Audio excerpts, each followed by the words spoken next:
باپ کافر ہی رہے گا مگر بیٹا مسلمان رہے گا. اگر باپ ایمان والا ہے بیٹا کافر ہو گیا بیٹا کافر ہی رہے گا باپ مسلمان رہے گا. دونوں ایک دوسرے کا ایمان نہیں ہے. لیکن ذرا غور کرنے والی بات ہے مسلمانوں، باپ ہمارا ایمان نہیں ہے مگر شان کیا ہے. اگر بیٹا اپنے باپ کو اف بھی کہہ دیا، اف، آپ کے والد آپ کو بولے بیٹے ذرا وہ کام کرو، ارے جاؤ جی جاؤ، اللہ اکبر، اتنا بھی کہہ دیا تو فرمایا جاتا ہے، قرآن ہے اللہ کا کلام ہے، رب کریم ارشاد فرماتا ہے اس بیٹے کے تمام اعمال کو اس کے منہ پر پھینک دیا جائے گا. باپ کی نافرمانی سے، پھر وہ بھی غداری نہیں، بے وفائی نہیں، باپ کا مرڈر نہیں، باپ کے ساتھ جو ہے ہاتھا پائی نہیں، باپ کا گلا پکڑنا نہیں، باپ کو گالی دینا تو بہت دور کی بات ہے. خالی اف کہا تو رب کہتا ہے سارے اعمال بیٹے کے، نماز، روزہ، زکات، حج، عبادت، تقویٰ، سب اس کے منہ پہ پھینک دیا جائے گا. کہے گا تو اپنے باپ کا وفادار نہیں ہو سکا تو رب کو ایسے بے وفا بیٹے کی عبادت کی بھی ضرورت نہیں ہے، رکھ لے تیری عبادت کو. Point to be noted. جبکہ باپ ایمان میں داخل نہیں ہے تو ویسے باپ کی بے ادبی کرے تو رب کو گوارا، اور رب کو گوارا بھی نہیں ہے، الٹا عذاب یہ ہے کہ اب رب اس بندے کی عبادت کو اس کے منہ پر پھینک رہا ہے، اس کی عبادت مٹائی جا رہی ہے. ارے ذرا سوچو، باپ گناہگار بھی ہو، خطا کار بھی ہو، ممکن ہے، ہو سکتا ہے جب باپ گناہگار خطا کار ہو، اس کے ساتھ بے وفائی ہو تو رب کی بارگاہ میں عمل قبول نہیں ہوتا. پھر یہ تو نبی لامکاں کا مکی ہے، حبیب خدا ہے، ہمارا ایمان ہے، جس کا کلمہ ہم پڑھتے ہیں، جس کا نام اذان میں ہے، جس کی گواہی ہم اذان میں دیتے ہیں، جس کے رسول اور بندے ہونے کی گواہی ہم اقامت میں دیتے ہیں، جس کے رسول ہونے کی گواہی ہم نماز میں دیتے ہیں، ویسے نبی کے ساتھ اگر کوئی بے وفائی کرے، غداری کرے، ان کا نام یا رسول اللہ کہنے پر شرک سمجھے، انگوٹھے سننے کو بدعت و شرک و حرام سمجھے، ان کی میلاد منانے کو ناجائز سمجھے، ان کی فاتحہ پڑھنے کو بدعت سمجھے، ان کی عظمت کی محفل سجانے کو یہ گناہ سمجھے، تو ایسی بدبخت محاسبہ کرے، کیا رب ان کی عبادت کو قبول کرے گا؟ نہیں کرے گا. میرے بھائی کامن سینس ہے، سمجھے. یہی چیز آج سمجھنے کی ضرورت ہے مسلمان کو. پورے مسئلے سمجھ رہا مسلمان، جی ایس ٹی بولے تو سمجھنے کو تیار ہے، مونیٹائزیشن بولے تو مسلمان، ڈی مونیٹائزیشن بولے تو مسلمان سمجھنے کو تیار ہے، نوٹ بندی. مسلمان این آر سی بولے تو لڑنے کو تیار ہے، سمجھنے کو تیار ہے، فائٹ کرنے کو تیار ہے، احتجاج کرنے کو تیار ہے. مسلمان جو ہے سی اے بولے تو پورا ہلا دے رہا ہندوستان، سمجھنے کو تیار ہے. ابے نالائق، جب یہ پورے مسئلے سمجھ میں آتے تو پھر اس کی عظمت سمجھ میں کیوں نہیں آتی جس کے رب نے اس کے صدقے سے ساری کائنات والوں کو عظمت والا بنایا. ارے ماں کو بھی عظمت ملی ہے تو مصطفیٰ کے صدقے میں، باپ کو مقام ملا ہے تو مصطفیٰ کے صدقے میں.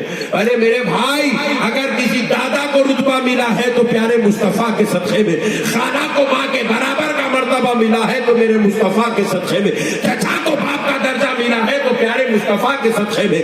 ارے ملک کو عزت ملی ہے تو مصطفیٰ کے صدقے میں. ارے دین کو وقار ملا ہے تو مصطفیٰ کے صدقے میں. صداقت کو، امامت کو شان ملی ہے تو مصطفیٰ کے صدقے میں.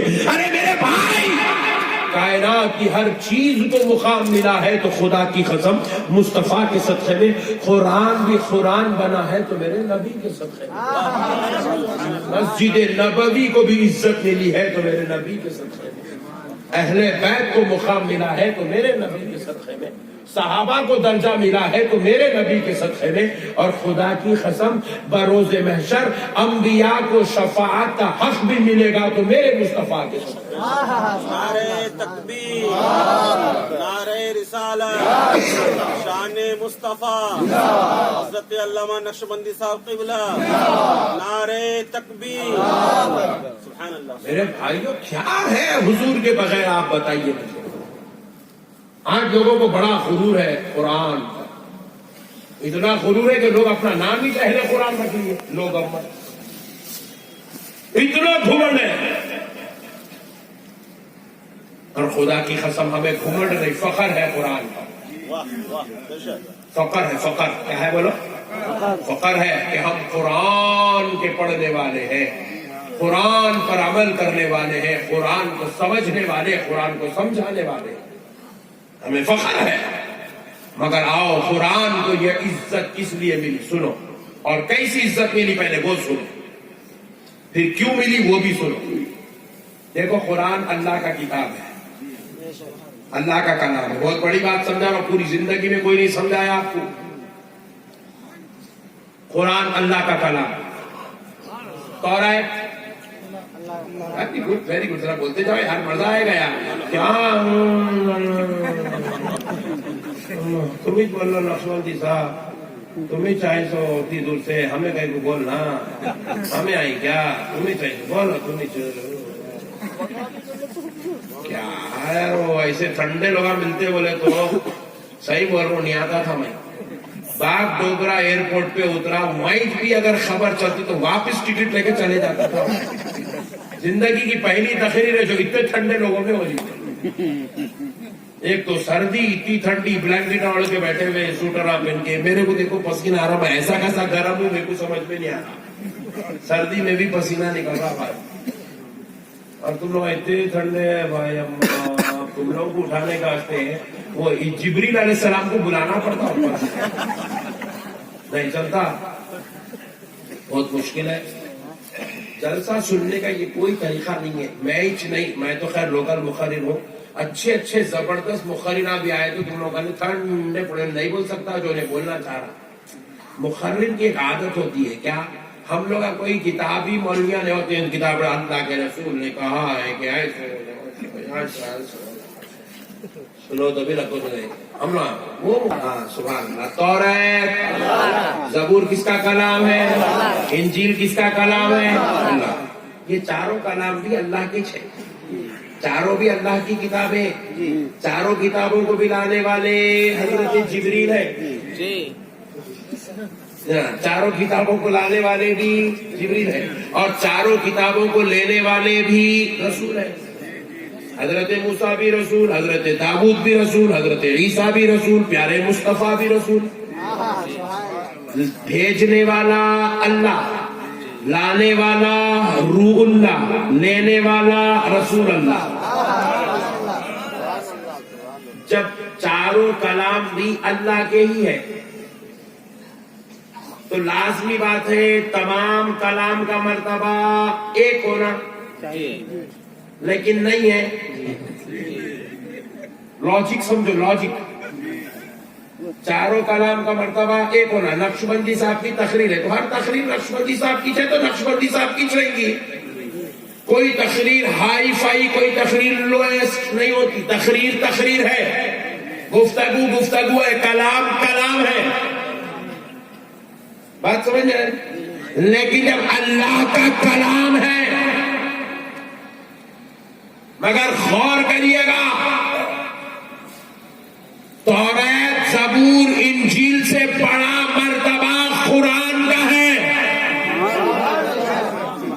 ہم نے کہا اے اللہ، اے رحمان، اے رحیم پروردگار، توریت زبور انجیل قرآن تیرا کلام ہے، اے اللہ جب تیرا کلام ہے تو سارے کلام کا درجہ برابر ہونا چاہیے۔ زبور انجیل زبور انجیل توریت پر مولا قرآن کو فضیلت کیوں ہے، قرآن کا مرتبہ بڑا کیوں ہے، قرآن کی عزت و عظمت بڑی کیوں ہے؟ تو بارگاہ الہی سے جواب آتا ہے، بندو غور کرو، توریت زبور انجیل کسی اور رسول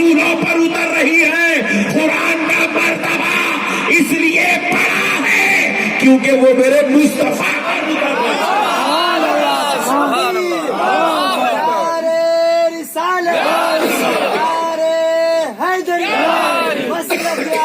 حضرت علامہ مولانا احمد نقشبندی صاحب قبلہ، نعرہ تکبیر، نعرہ رسالت۔ اللہ اللہ، قرآن کو بھی عزت ملی ہے تو مصطفیٰ کے وسیلے سے۔ آج کئی لوگ حج کو جا رہے ہیں، عمرہ کو جا رہے ہیں، تو نالائق لوگ یہ کہہ کے جا رہے ہیں کہ میں نبی کی زیارت نہیں کروں گا، مسجد نبوی میں نماز ضرور پڑھوں گا۔ آہا کیا پیارا ہے رے تو، لڈو ہے تو، لڈو بہت خطرناک ہے تو، ایک کو کھائے تو کورونا وائرس ہوتا نہیں، بہت ڈینجر ہے۔ دیکھو زیارت نہیں کرتا کہتے نبی کی، مسجد نبوی میں نماز پڑھ کے آتا کہتے۔ شرارت کی تو حد ہو گئی میرے بھائی، یزید بھی شرماتا ہوں گا دیکھ کے، بولے اماں میرے سے آگے ہیں لوگ۔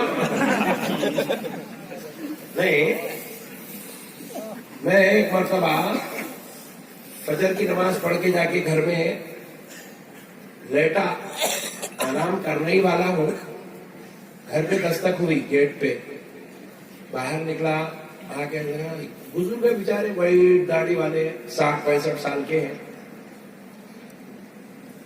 السلام علیکم چاچا، کیسے ہیں آپ؟ جی وعلیکم السلام مولانا، کیسے ہیں آپ؟ کیسے ہیں مولانا صاحب؟ جی چاچا صبح صبح تکلیف فرمایا، آپ فرمائیے۔ نہیں میں آج عمرہ کے لیے جا رہا ہوں، سوچا آپ سے ملتا چلوں۔ او میں بھی گلے لگایا، مبارکباد کیا ہوتا۔ اب رخصت ہوتے وقت میں بولا بس ایک گزارش ہے، کعبۃ اللہ شریف پہ پہنچے تو گناہگار کے لیے دعا کریے مغفرت کی، اور جب میرے آقا کے دربار میں پہنچے تو غلام کا سلام عرض کر دیجیے، خدم بوسی عرض کر دیجیے۔ جی میں وہ کعبے میں ضرور دعا کر دوں گا، مگر میں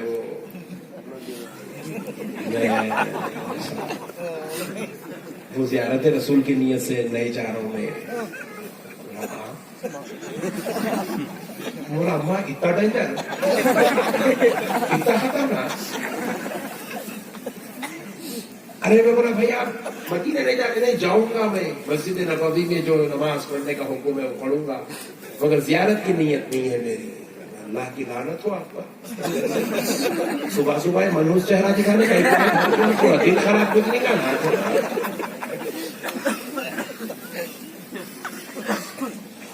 کتنی بدبخت ہے بھائی یہ قوم، کیسی ہو گئی یہ قوم؟ ایسی قوم کے واسطے تو ڈیٹینشن کیمپ بننا ہی چاہیے۔ جی جی میرے بھائی بدتمیزی کی حد ہے میرے بھائی۔ جس ماں کا آپ صرف 2 سال دودھ پیے وہ ماں کے ساتھ غداری نہیں کر سکتے میرے بھائی۔ جس کا کلمہ پڑھ رہے تم اس کے ساتھ کیسے غداری کرتے میرے بھائی؟ جو باپ آپ کو اپنی پیسے کی کمائی سے کما کے 14 سال تک کھلایا، آپ وہ باپ کے ساتھ بے وفائی نہیں کر سکتے۔ وہ نبی جو سارا نظام قدرت خدا سے لے کے آپ کو دے دیا، قرآن اس نے دلایا، نماز اس نے دلائی، حدیث اس نے دلائی، رتبہ اس نے دلایا، دین اس نے دلایا، اچھائی اس نے سکھائی، پوری نعمتیں اس نے سکھائی، انسان اس نے بنایا، ویسے نبی کے ساتھ بے وفائی کیسے کر سکتے میرے بھائی؟ کتنی بڑی بدبختی ہے یہ امت کی، کتنی ضلالت و شرارت ہے اس امت کے پاس، کتنی تکلیف ہوتی ہوگی رسول اللہ کو۔ اللہ اکبر کبیرہ۔ جبکہ آقا کو معلوم تھا قیامت کے قریب ایسے بدبخت منحوس قسم کے لوگ پیدا ہوں گے، اسی لیے تو میرے مصطفیٰ نے فرمایا من زار قبری وجبت لہ شفاعتی، جس نے میری قبر کی زیارت کی اس پر میری شفاعت واجب ہوگی۔ اسی لیے فرمایا حضور، کیونکہ بعض بے وقوف لوگ میری مزار پر نہیں آئے، حضور کہہ رہے ان کو دیکھ کر تم مت بھٹکنا میرے عاشقوں، تم آؤ میری مزار پر، چاہے تمہارا چچا نہ آتا ہے تو مت آنے دو، تمہارا سسر نہیں آتا ہے تو مت آنے دو، تمہارے محلے کا امیر نہیں آتا ہے تو مت آنے دو، مگر میرے دیوانوں تم آنا، میں تم سے وعدہ کرتا ہوں کہ میں تمہاری شفاعت کراؤں گا۔ تم میری قبر کی زیارت کرو، میں تمہاری شفاعت کر رہا ہوں۔ اس حدیث پہ بھی اعتراض ہے جاہلوں کو، کیا ان کی بدبختی ہے؟ دیکھیے آپ، یہ حدیث پہ بھی جھگڑا کرتے ہیں نالائق لوگ۔ پیارے بزرگ اور دوستو، اب میں ان جاہلوں سے ایک سوال پوچھنا چاہتا ہوں۔ مسجد نبوی میں جاتا، حضور کی زیارت کو نہیں جاتا، مسجد نبوی میں کہیں کو جاتا، پوائنٹ ٹو بی نوٹڈ، مولانا اس لیے جاتا وہاں نماز پڑھے تو ایک نماز پر 50,000 نمازوں کا ثواب ہے۔ ویری گڈ، 50,000 نمازوں کا ثواب ہے، وہاں نماز پڑھے۔ میں نے کہا یہ 50,000 نمازوں کا ثواب کون سی مسجد میں نماز پڑھے تو مل رہا؟ بولے مسجد نبوی۔ ارے بابا، مسجد نبوی کو یہ درجہ کیا تیرے باپ نے دلایا؟ مسجد نبوی کو یہ رتبہ کیا تیرے دادا نے دلایا؟ مسجد نبوی کو یہ رتبہ کیا تیرے مولویوں، تیرے عالموں، تیرے ملاؤں، تیرے علامہ، تیرے مفتیوں نے دلایا؟ کیا تیرے امیروں نے دلایا؟ کیا تیرے شیخ صاحب حفظہ اللہ تعالیٰ نے دلایا؟ یا کسی کے بادشاہ نے دلایا؟ جواب ملا نہیں۔ مسجد نبوی کو یہ رتبہ کسی کے باپ دادا کی وجہ سے نہیں، مسجد نبوی کو یہ رتبہ آمنہ کے لال کے خطبوں کی برکت ہے۔ میرے مصطفیٰ کے صدقے میں نصیب